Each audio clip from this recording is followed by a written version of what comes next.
അസ്സലാമു അലൈക്കും. ഇപ്പൊ ഞാൻ നിങ്ങളെ മുന്നിലെടുക്കാൻ പോകുന്ന സബ്ജക്റ്റ് സൂറ അൽ കഹ്ഫിലെ അവസാനത്തെ 10 വരികളുടെ അർത്ഥാണ്. അപ്പൊ നബി സല്ലല്ലാഹു അലൈഹി വസല്ലം നമ്മോട് പറഞ്ഞിട്ടുണ്ട്, ദജ്ജാൽ വന്നു കഴിഞ്ഞാൽ ദജ്ജാലിന്റെ മുന്നിൽ നിങ്ങൾ ആദ്യത്തെ 10ഉം അവസാനത്തെ 10 ആയത്തുകളും ഓതാന്. പക്ഷെ എന്താണ് ഈ ആദ്യത്തെയും അവസാനത്തെയും 10 ആയത്തുകൾ നമ്മോട് പറയുന്നത് എന്ന് നമ്മൾ ആദ്യം മനസ്സിലാക്കേണ്ടതുണ്ട്. സൂറ അൽ കഹ്ഫിലെ 101-ാമത്തെ ആയത്താണ് ഞാൻ പറയുന്നത്, അഥവാ അവസാനത്തെ 10 ആയത്ത്. എന്റെ സന്ദേശത്തിന്റെ മുന്നിൽ ആരുടെ കണ്ണുകൾക്കാണോ മൂടി വീണുപോയത്, അത് കേട്ട് ഗ്രഹിക്കാൻ ആർക്കാണോ സാധിക്കാതാവുകയും ചെയ്തത്, അവരത്ര അവിശ്വാസികള്. അപ്പൊ ആ സമയം അവിശ്വാസികൾ ആരാ? എന്റെ സന്ദേശത്തിന്റെ മുന്നിൽ എന്ന് പറയുമ്പോൾ അള്ളാഹുവിന്റെ സന്ദേശത്തിന്റെ മുന്നിൽ ആർക്കാണോ മൂടി വീണു പോയത്, അല്ലെങ്കിൽ കേട്ട് ഗ്രഹിക്കാൻ മനസ്സിലാക്കാത്ത ആളുകൾ ആരാണോ അവരാണ് അവിശ്വാസികൾ എന്ന്.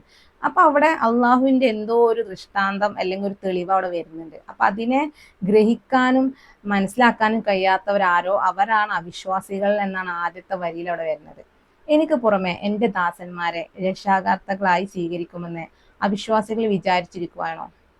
തീർച്ചയായും അവിശ്വാസികൾക്ക് സൽക്കാരം നൽകുവാനായി നാം നരകത്തെ ഒരുക്കി വെച്ചിട്ടുണ്ട്. നബിയെ പറയുക, കർമ്മങ്ങൾ ഏറ്റവും നഷ്ടകരമായി തീർന്നവരെ സംബന്ധിച്ച് നാം നിങ്ങൾക്ക് പറഞ്ഞു തരട്ടെയോ? ഐഹിക ജീവിതത്തിലെ തങ്ങളുടെ പ്രയത്നം പിഴച്ചു പോയവരത്ര അവർ വിചാരിക്കുന്നുണ്ടാവും തങ്ങൾ നല്ല പ്രവർത്തനമാണ് നടത്തിക്കൊണ്ടിരിക്കുന്നതെന്ന്. തങ്ങളുടെ രക്ഷിതാവിന്റെ ദൃഷ്ടാന്തങ്ങളിലും അവരുമായി കണ്ടുമുട്ടുന്നതിലും വിശ്വസിക്കാത്തവരെത്ര അവർ.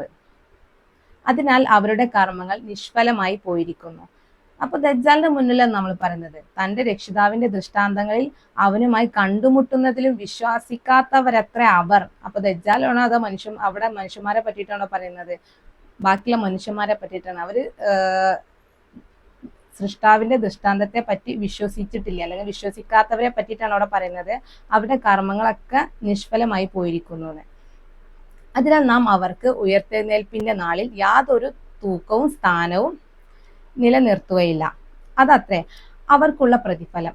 അവിശ്വസിക്കുകയും എൻ്റെ ദൃഷ്ടാന്തങ്ങളെയും ദൂതന്മാരെയും പരിഹാസ്യമാക്കുകയും ചെയ്തതിനുള്ള ശിക്ഷ നരകം തന്നെയാണ്. അപ്പൊ അവിടെ അള്ളാഹുവിന്റെ ദൃഷ്ടാന്തങ്ങൾ അവിടെ വരുന്നുണ്ട് എന്ന് നമുക്ക് ഈ വരുന്നൊക്കെ മനസ്സിലാക്കാൻ കഴിയും. അപ്പൊ അതിനെ നിരസിക്കുന്നവരോടുള്ള കാര്യങ്ങളാണ് ഇവിടെ പറയുന്നതൊക്കെ. തീർച്ചയായും വിശ്വസിക്കുകയും സൽക്കർമ്മങ്ങൾ പ്രവർത്തിക്കുകയും ചെയ്തവരാരോ അവർക്ക് സൽക്കാരം നൽകുന്നതിനുള്ള സ്വർഗത്തോപ്പുകൾ.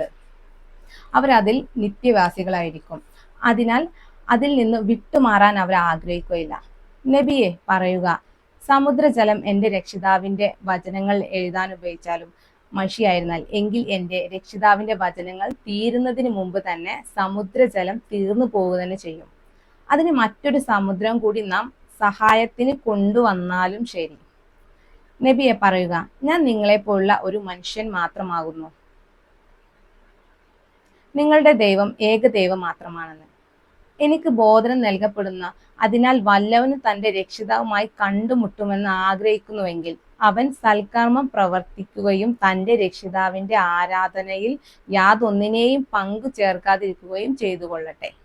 അപ്പൊ ഇവിടെ പറയുന്നത് എന്താ വെച്ച് കഴിഞ്ഞാല്, സൃഷ്ടാവുമായിട്ടുള്ള ദൃഷ്ടാന്തങ്ങള് വരും. അപ്പൊ അതിനെ വിശ്വസിക്കാത്തവരെ പറ്റിയിട്ടാണ് ഇപ്പൊ ഈ ഒരുപാട് വചനങ്ങൾ ഇതിൽ നമുക്ക് മനസ്സിലാക്കാൻ കഴിഞ്ഞത്.